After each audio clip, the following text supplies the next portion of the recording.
የፋኖ የመጨረሻው ግብአተ መሬት ሊሆን ይችላል ወይ ደግሞ የመጨረሻው ትንሳኤ ሊሆን ይችላል። ምንድነው የሚያገኙት ጥቅም ከዚህ የፋኖ ኃይሎች? ደውለው መንግስት ያስታጠቃቸው እየመጡ ስለሆነ እዚህኛው መኪና ውስጥ አሉና ከተማሪ ጋርም ተቀላቅለው ስለሆነ ጥቃት አድርሱባቸው። ራሳቸው የሚቆጣጠሩት ወረዳ ውስጥ ራሳቸው የሚቆጣጠሩት ቀበሌ ውስጥ ሆነው ተማሪዎች ላይ ጥቃት መክፈት ምን ጥቅም ያስገኝላቸዋል? ሰው ሳይሞት ልታቆመው ወይም ልትተወው አትችልም ነበር። ቀጥታ እርምጃ ምን ይሆናል? የከፋ ይሆን ነበር። ምሽት ነው። ሰው ከመኪና ውስጥ አውጥቶም እስከ መረሸን እስከ መግደል ደረጃ ፍርሃትም የምንም ተኩሰው ሊሆን ይችላልና ጥይት ተኩሶ አንድ ሰው አይ ለማቁሰል ነው ልንለው አንችልም። የተኩስ ሩምታ ከተባለ ግን ይሄ በቃ ማንም እንዳይተርፍ ወይ ደግሞ እንደው ካገኘው ልጨደው አይነት ነገር ነው። እነዚህ ግን በኖርማል መኪና ነው የመጡት። አይሱዙ ቅጥቅጥ በሚባለው ነው በሆነ ሎንቺና ተጭነው የሚሄዱ ናቸው። ተማሪዎች ቢሆኑም ባይሆኑም እኔ እርምጃ ሊወሰድባቸው ይገባል የሚል እምነት የለኝም። ጥፋት ነው ብዬ አስባለሁ። ፋኖ በዚህ ጉዳይ ፖለቲካል ጌም ሊጫወት ያሰበው ነገር ሊኖር ይችላል።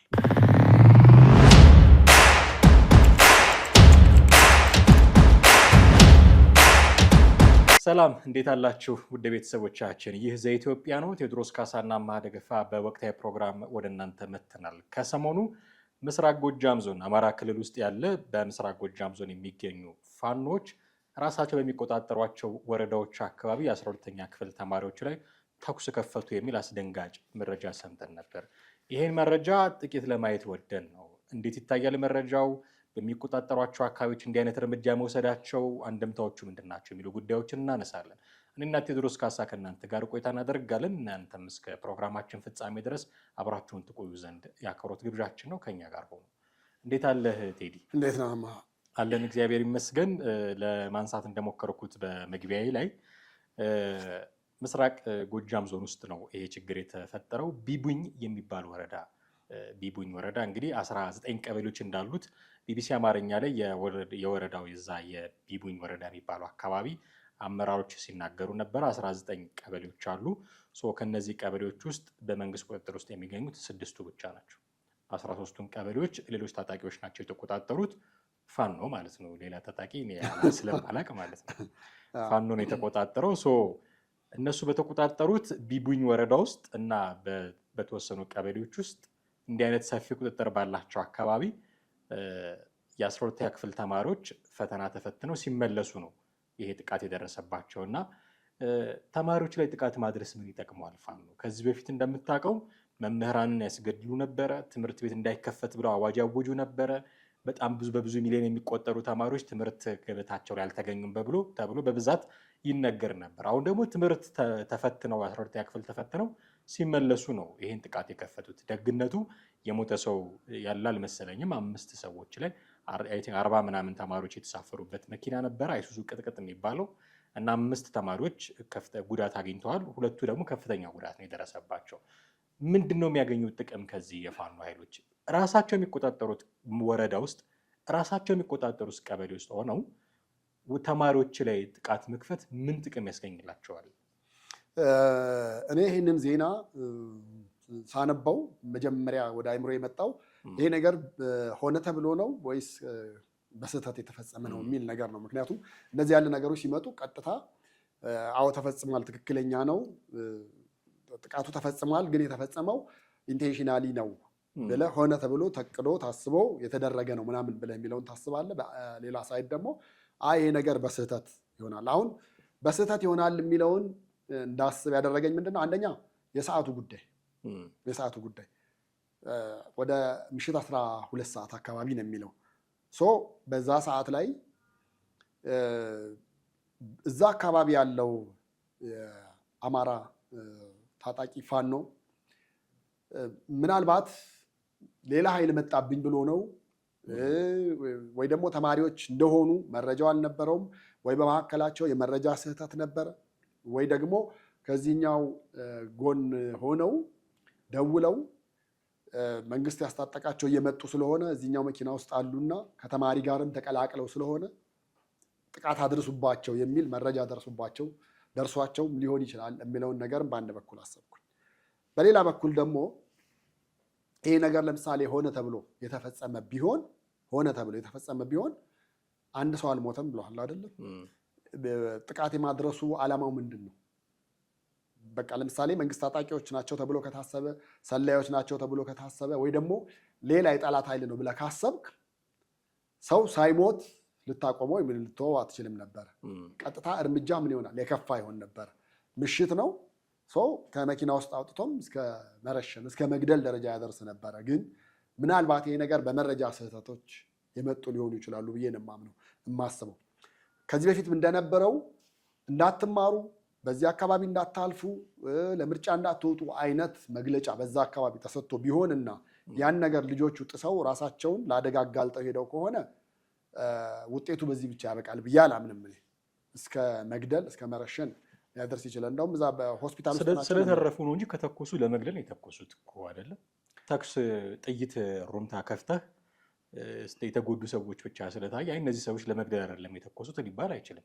ስለ እሳቱ ወይ ሁኔታው ስላልተመቻቸው ወይ የሚመጣ መረጃው ላይ አሁን የመንግስት የሰላም አስከባሪ ኃይሎች በኋላ እንደደረሱ እና ታጣቂዎቹ እንደሸሹ የሚገልጹ መረጃዎችም አሉ እና እሱንም በመስጋት የፍርሃትም የምንም ተኩሰው ሊሆን ይችላልና ጥይት ተኩሶ አንድ ሰው አይ ለማቁሰል ነው ልንለው አንችልም።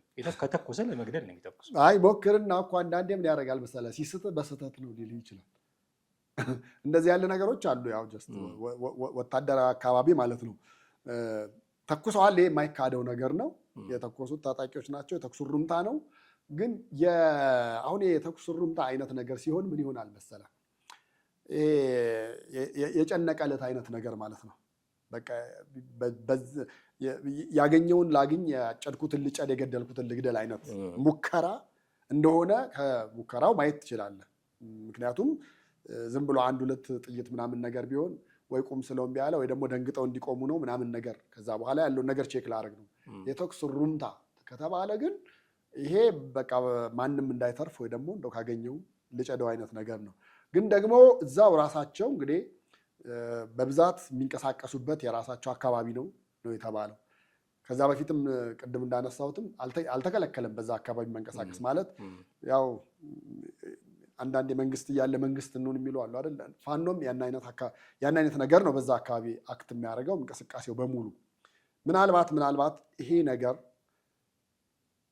ኢንቴንሽናሊ አይደለም የሚል እሳቤን ያነሳሁትኝ ከዛ በመነሳት ነው። ነገር ግን የፍራቻ አይነት ነገር ሙከራ መደረጉ በዛ ልክ ነው እና እኔ አሁን እንደውም ይሄ ነገር ካደረጉ በኋላ ወይ የይቅርታ መግለጫ ይመጣል ወይ ደግሞ ሆነ ብለን ያደረግነው በውስጡ በድብቅ የመጡ ሰላዮች ነበሩ ወይ ደግሞ ከመንግስት አካል የመጡ ስለነበሩ እነሱ ላይ ባደረግነው ሙከራ ነው የሚል ከፋኖ አንድ መግለጫ እንጠብቅ ነበር እዛ አካባቢ ካለ። ግን ስቲል ነው ምንም አይነት ነገር የወጣ መረጃ የለም። ግን አካሄዱ ሁኔታውን እንቅስቃሴውን ስታየው ደግሞ የመረጃ እጦት ወይ ደግሞ ራስን ለማዳን ወይ ደግሞ በእኛ አካባቢ ማን ነው የሚያልፈው አይነት ነገር የተደረገ ሙከራ ነው ሊሆን የሚችለው እንጂ በትክክል ቢሆን ኬላ አቁሞ ከዚህ በፊት እንደሚያደርጉት በድንጋይ ራሱ ይዘጉ ነበር እኮ አይደል? አታስታውስም? በድንጋይ ይዘጋል፣ ከዛ ትቆማለህ፣ ከዛ የፈለጉትን ይወስዳሉ። ልጆች መሆናቸውን ተማሪ መሆናቸውን አውቀዋል ወይ አላወቁም ሊሆን ይችላል። ቢያውቁ ያን እርምጃ ላይወስዱ ይችላሉ ወይ ደግሞ የግድ ተማሪ መሆናቸው መታወቅ አለበት። ሌላስ አካል እኔ ወታደሮች በእንደዚህ አይነት መኪና ታጭነው ይመጣሉ ብለው ከጠበቁ ሞኞች ናቸው። ምክንያቱም ጉዳዩ እዛ አካባቢ ውጊያ ያለበት አካባቢ ከሆነ ደግኖ መሳሪያውን ነው የሚመጣው። የመንግስት ወታደር መጣ መሳሪያውን ደግኖ እየቃኘ በስነ ስርዓት ነው የሚመጣው። በአውቶቡስ ሆኖ ዝም ብሎ አይመጣም። ካገኘም እርምጃ ለመውሰድ እንዲመቸው አድርጎ ታጥቆ ነው የሚመጣው።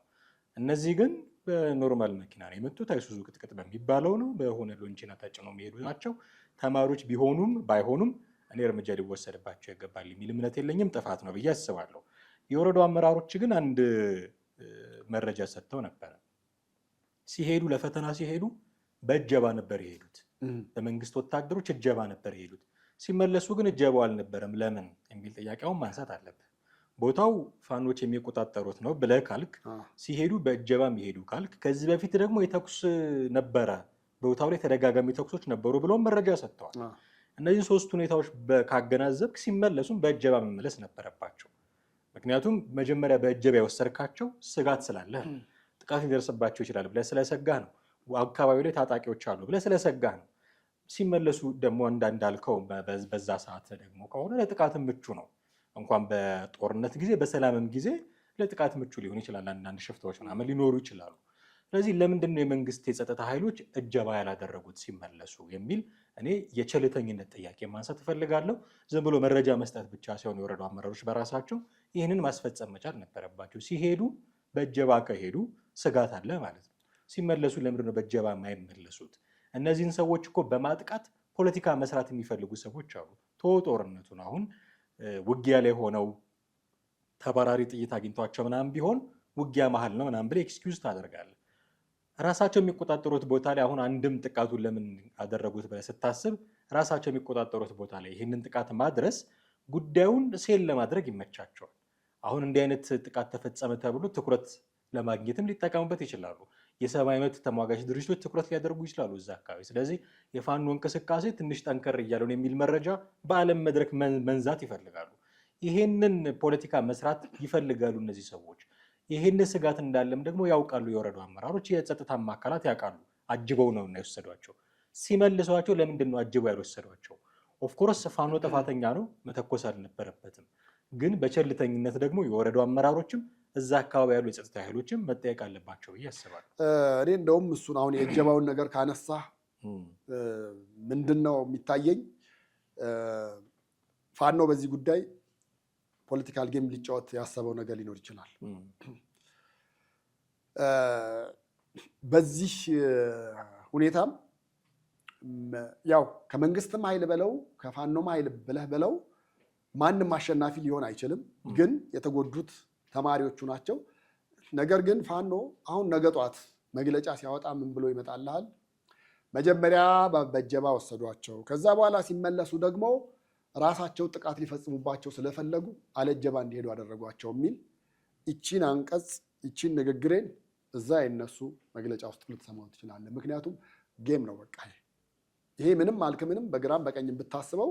ምክንያቱም በእጀባ የሄደ ተማሪ ሲመለስ አለጀባ ለምንድን ነው ሊሆን የቻለው? የሰው ኃይል አጥሮን ምናምን ነገር እሱ አይሰራም። ይሄ ለፋኖ አንድ እንደ ድል ሊጠቀምበት ይችል ይሆናል። መንግስት በዚህ መንገድ እንዲያደረገ የሚል ጥያቄ ሊያነሳ ይችል ይሆናል። አንደኛ። ሁለተኛ ከመንግስት ኃይል ወይ ደግሞ ከክልሉ ኃይል ደግሞ አሁን ከነገ ወዲያ ደግሞ የምንሰማው መግለጫ ደግሞ ምንድን ነው? የክልሉን ሰላም እያደፈረሰ ያለው ኃይል በተማሪዎቹ ላይ እንደዚህ አይነት እርምጃ ተወሰደ ብሎ ሊል ይችላል። ሶስተኛውና የመጨረሻው መላምት ወይ ደግሞ ሊሆን የሚችለው ነገር ምንድን ነው መሰለህ? ለምሳሌ እጀባ ሁለት አይነት ሶስት አይነት መልኮች አሉት። አንደኛው ቶታሊ መኪና የወታደር መኪና ከፊትና ከኋላም ሊሆን ይችላል። ሁለተኛው ደግሞ ውስጥ ከተማሪዎቹ ጎን አብሮ መሳሪያ ይዞ ሊቀመጥ ይችላል። በተለይ የመኪና እጥረት ምናምን ነገር ካለ ከፊትና ከኋላ ማጀቡ ይቀርና ምን ይሆናል? ወታደሩ እዛው ከተማሪ ጎን ወይ ደግሞ መጨረሻ ወንበር ይሆንና ይነገራቸዋል። እናንተን ለማጀብ ስለሆነ ተረጋጉ፣ ዝም ብላችሁ ተጓዙ ተብሎ ምናልባት እነሱን ኃይሎች አገኘው ብሎ ቢሆንስ ፋኖ ያንን አይነት የተኩስ ሩምታ የከፈተው በውስጥ ታጣቂዎች ሊኖሩ ይችላሉ፣ አጃቢዎች ሊኖሩ ይችላሉ ብሎ ያን አይነት እርምጃ የወሰደው ግን ዞሮ ዞሮ ውስጡ ያሉት ደግሞ ሲታይ ሙሉ ለሙሉ ተማሪዎች መሆናቸውን እንግዲህ አንዳንድ ዲዛስተሮች አንዳንድ ጥፋቶች ምንድን ነው የሚሆኑት? ከውጤቱ በኋላ ነው እዛ ውስጥ ወደ ማጣራቱ የምትገባው። ስታይ አንድም ታጣቂ እኮ አልነበረም፣ እንዳለ ተማሪዎች ነበሩት። እንዴ አይደለም፣ ሲሄዱ መኪና ውስጥ ታጣቂዎች ነበሩ፣ አጅበዋቸው ነበር። እኛ ኢላማ ያደረግነው እነሱን ነው የሚል ደግሞ ከፋኖ ወገን ነገ ጧት የምትሰማው መረጃ ሊሆን ይችላል። እና ነገሩ ትንሽ ምርምርን የሚጠይቅ ወይ ደግሞ እንደው በደንብ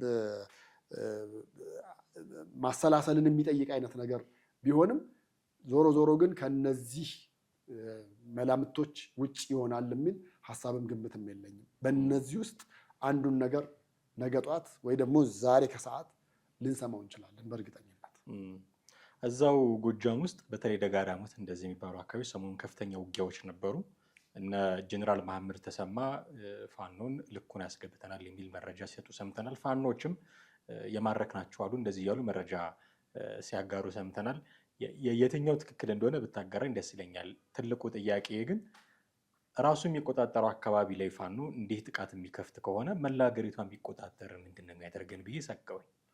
እሱ ነገር ያው የፖለቲካል ጌም በሰው ነፍስ ፖለቲካል ጌም ይጫወታሉ። ይሄ ፖለቲከኞች ጋር ለነሱ ቀላል ቁማር ነው፣ ትንሽ ነው። የሰው ነፍስ መስጠት ወይም የሰው ነፍስ ማለፍ ለነሱ እንደ ተራ ነገር ነው። ኢቭን ጓደኛቸው አብሯቸው ያለ ሰው እንኳን እኮ ሲሞት ተሰዋ በምትል ትንሽ አንድ ተራ ቃላት ነው ዝም ብላ የምትታለፈው እንጂ ክቡር የሆነውን በምድር ላይ የሰው ልጅን ያህል ክቡር ነገር የለም። ክቡር የሆነውን የሰው ልጅን ሕይወት በቀላሉ አሳልፈው መስጠት እንደሆነ ወይ ደግሞ ማጥፋት እንደሆነ አይነግሩም ፖለቲከኞቹ ጋር ስትመጣ። መንግስትም ፋኖም ሁለቱም በነዚህ ልጆች ላይ ለማትረፍ የተፈለገ አንድ ነገር ሊኖር ይችላል ብዬ አስባለሁ። ከሞቱት በላይ የሚያሳዝንህ አሟሟታቸው ነው እንዲባልና ከዛ በኋላ እኔ አንተ ነህ እላለሁ አንተ እኔ ነኝ እያልክ ሁለታችንም ጣት እየተጠቋቆምን የምንሄድበት አካሄድ ነው ሊሆን የሚችለው። እንደዛ አይነት ነገር ነው ውጤቱ ሊሆን የሚችለው እንጂ ፋኖ ጫካ ውስጥም ሆነ ከተማም ቢይዝ ኦልሬዲ እንደዚህ ያለ ነገሮች ሰምታይምስ ሀፕን ሊያደርጉ ይችላሉ። ሀፕን ማድረጋቸው ግድ ሊሆን ይችላል። ግን ጥሩ ነው ወይ? ጥሩ አይደለም። እሱን ተው። አሁን ባለንበት ሁኔታ ከአዲስ አበባ ርቀን ስንወጣ ሁላችንም የሚሰማን ስጋት አለ፣ የሚሰማን ፍራቻ አለ። እሺ እንግዲህ ከዚህ በፊት መንግስት ባልነበረበት ወቅት ማለት የብልጽግና መንግስት ባልነበረበት ወቅት ኦህዴድ በነበረበት ወቅት እሱ ከኦላ ጋር ተመሳጥሮ ነው ምን ተብሎ ነው ምናምን ነበር የምንሰማው አይደለ? ወይ ደግሞ የኦሮሞ ጥያቄ ስላለ ነው ይባል ነበር አይደለ? አሁን ደግሞ እንደው የኦሮሞ መንግስት መጣ ተሾመ ተብሎ ቢባል እንዴት ነው? ለምንድን ነው ታዲያ ሰላም የሌለው? የኦሮሞ መንግስት ተቀምጦ ኦሮሚያ ውስጥ ሰላም ከሌለ ምንድን ነው? ይሄን ነገር ነው መልሶ የውሃ ቅዳ ውሃ መልስ አይነት ነገር የሚሆነው እና ፋኖም ስልጣን ቢይዝ ሊፈጠር የሚችለው ነገር እሱ ነው ብዬ የምልህ አይደለም። በመላ ኢትዮጵያ እዛ አማራ ክልል ራሱ ሰላም ላይኖር ይችላል። ለምንድን ነው?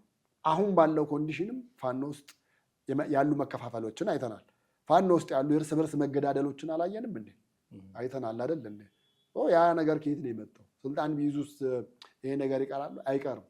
እየቀጠለ ሊሄድ ይችላል። ምንድን እንደሚባለው አብዮት ልጇን በላለች እንደዛ ነው የሚባለው። ሆኖ ይቀጥላል ብዬ ነው የማምነው እንጂ ስልጣን ስለያዘ ይሄ ነገር ይቆማል ማለት ብለህ ደፍረህ መናገር አይቻልም። እንደዛ ነው የማስበው። የሰሞኑ ውጊያዎች በጣም ከፍተኛ ውጊያ ምስራቅ ጎጃም ውስጥ እዛው እና በተለይ ደጋዳሞት የሚባል አካባቢ ከፍተኛ ውጊያ እየተደረገ እንደሆነ እየሰማን ነው። በተለይም ጀነራል መሐመድ ተሰማ የዛ አካባቢ ያለው እዝ መሪ አዛዥ ናቸው። መረጃዎች ሲሰጡ ነበረ ከሰሞኑ። በተቃራኒው ፋኖም አይ ማርክ ያለው ቦታዎችን ተቆጣጠር ያለው እንደዚህ የአካባቢው ወረዳ አመራሮችን ደግሞ ፋኖን አይቀጡ ቅጣት ቀተን አባረንዋል የሚል ያ ሁል ጊዜ እንደሚደረገው የሆነ ውጊያ ሲኖር ከዛ ውጊያ ትርፍ ለማትረፍ ያም ወገን ዜናዎች ያሰራጫልና የተቃራኒ መግለጫዎች ነው የምንሰማው። የትኛው እውነት ይመስልሃል? እዛ አካባቢ ውጊያ ደግሞ መኖሩ ፋኖን ቶሎ ጸጥ አድርጎ አስታግሶ ፊቱን ወደ ህወሓት ለማዞር የሚደረግ ጥረት አካል ነው ደግሞ ተብሎ ብዙ ሲነገር እንሰማለን። ምንድን ነው ምልከታ? በነገራችን ላይ ይሄ ደጋዳሞት የሚባለው አካባቢ የፋኖ ዋናው እዝ እንደሆነ ማረፊያው እንደሆነ ነበር በፊት እንሰማ የነበረው። ታስታውስ እንደሆነ ከዛሬ ስንት ቀን በፊት ነው ከዛ ከደጋዳሞት ለቀን ወጥተናል የሚል ነገር ወሬ ሰማን። ከዛ በኋላ ፖለቲካውም ተንታኙም በሁለት ጎራ ሆኖ መተንተን ጀመረ። አንደኛው ጎን ምን ይላል? ደጋዳሞትን ለቀህ ልገባ ነው። ከዛ በኋላ እኮ በቃ የለም ማረፊያ የለህም። ምን ላይ ልትሆን ነው? ተራራ ላይ ልትወጣ ነው? ጉድጓድ ውስጥ ልትገባ ነው? ያንተ ቤዝ የሆነው ዋናው ማረፊያ የነበረው ደጋዳሞትን መልቀቅ አልነበረብህም ብሎ በአንድ በኩል ሲናገር፣ ሌላው በዚህ ጎን ያለው ደግሞ አይ ስልታዊ ማፈግፈግ ነው ብሏል። ስልታዊ ማፈግፈግ ነው።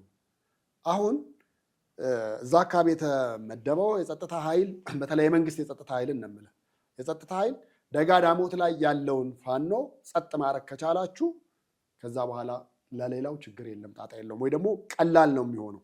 ሌላ አካባቢ ያለው ነገር ቀለል ያለ ነው የሚሆነው እና እነሱ ላይ እርምጃ ውሰዱ፣ በዘመቻ መልክ ቀጣይነት ያለው ተከታታይነት ያለው ዘመቻ አድርጋችሁ ሂዱ የሚል ትዕዛዝ ነበር። እነዛ ትዕዛዛት ሄዱ። ደጋዳሞት ላይ ከፍተኛ የተኩስ ልውውጦች ነበሩ። አንድም የሰማነው ከዛ አንጻር ነው። ሁለተኛም እንደ ፋኖ ደግሞ እዛ አካባቢ በጣም በቃ መግቢያ መውጫው መንቀሳቀሻው ለሱ እንደ ትልቅ ማዘዣ ቤዝ እንደሆነ ተደርጎ ነበር የሚወሰደው። ከዛ አንጻር ይመስለኛል እንግዲህ የመንግስት ባለስልጣኑ ታጣቂው ኃይልም የተናገሩት ምናልባት ይሄ ነገር የፋኖን ቀጣይ ህልውና የሚፈታተንም ነው ብዬ ነው የማስበው። እዛ ጋር ያለው ነገር ሙሉ ለሙሉ ጸዳ ከተባለ ቀጣይ ያለው ጋር ለምሳሌ የሸዋውን ፋኖ ሄደ ብትጠይቅ ከሸዋ ፋኖ ጋር መንግስት ጦርነት ውስጥ መግባት ያለበት አይመስለኝም። ምክንያቱም እዛ አካባቢ ያሉት ቀበሌ ማስተዳደር ጀምረዋል። ጥይት ኮሽ ሲል ምናምን የማትሰማበት ደረጃ በተወሰነ መንገድ ደርሰዋል። የመንግስት ኃይልና የታጣቂዎቹ ርቀታቸውን ጠብቀው ነው ያሉት። ህዝቡን እየረበሹም አይደለም። እዛ አካባቢ ካሉ ከሚመጡ ሰዎች ስትሰማ እዛ አካባቢ ፒስ ፈጥሯል። ቀን ቀን ፋኖ አይመጣም፣ ማታ ማታ ደግሞ መከላከያ አይወጣም። እነዚህን በስምምነት በፈረቃ አድርገው እየተቀመጡ ነው ያሉት እና ያ አሁን ለሰላም ቅርብ እንደሆኑ ነው የምታውቀው። ለሰላም ቅርብ ናቸው። መንግስት ትንሽ ቀረብ ብሎ ማስተዳደር የምትፈልጉት አካባቢ ከሆነ ሰላም ይሁን፣ ከፈለጋችሁ በመንግስት ስር ታቀፉ፣ አለዛ በራሳችሁ መንገድ ይሁን፣ ግን ሰላም ሆኖ ህዝቡ ሰላም ይሁን ብሎ ቢያደርግ ሊሆን ይችላል። ደጋዳሞት ላይ ግን ወይ ደግሞ የሸዋውን ማነው የጎጃሙና የጎንደሩ ላይ እንደዛ አይነት ነገር አትጠብቅም፣ አታስብም። አሁን እዚህ ጋር የመጣው ነገር እንግዲህ ምናልባት የፋኖ የመጨረሻው ግብአተ መሬት ሊሆን ይችላል ወይ ደግሞ የመጨረሻው ትንሣኤ ሊሆን ይችላል የሚል እምነት ነው ያለን። በጣም አድርጌ ያመሰግናለሁ ቴዲ። በርካታ ነገሮችን አነሳን። ውድ ቤተሰቦቻችን እናንተም ከኛ ጋር ነበራችሁ ቆይታ እጅግ አድርገን እናመሰግናችኋለን። ቴዎድሮስ ካሳና አምሃ ደገፋ ከእናንተ ጋር ቆይታ አደረግን። በሚቀጥለው ፕሮግራማችን በሌላ ርዕሰ ጉዳይ እንጠብቃችኋለን። ለዛሬው ግን እያመሰግናችሁ እዚህ ላይ መሰናበት ይኖርብናል። ሀሳብ፣ አስተያየት፣ ጥያቄዎቻችሁን በተለመደው መንገድ አድርሱን። ጤና ይስጥልን።